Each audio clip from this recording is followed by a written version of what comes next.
So again, I've literally built every business that we have on the premise that XRP is going to much, much higher prices.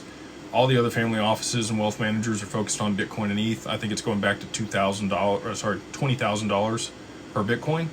I told my team today, I'm like, I'm not focused on aggregating Bitcoin at all.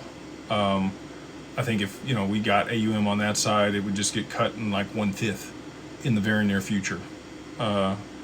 Just the same way Bitcoin was exacerbated on the way up and we saw all-time high before the halving. I think it's going to be exacerbated on the way down. People that are invested in the ETFs are not hodlers. They're not here for long term. They're just here to make money on the upside, and people will also short it on the way down. There's more vehicles to be able to do that now, including futures, right? And that was why we saw the top in 2017 for Bitcoin was the day they launched the CME. It topped at around $20,000 per Bitcoin.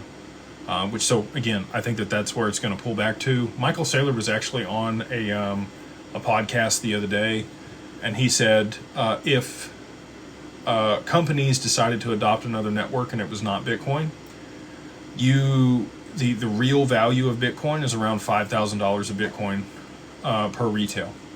Like if it was just adopted by retail and not institutions and hedge funds and investment firms and all the other stuff, and that institutional liquidity wasn't in it, it would only be worth $5,000.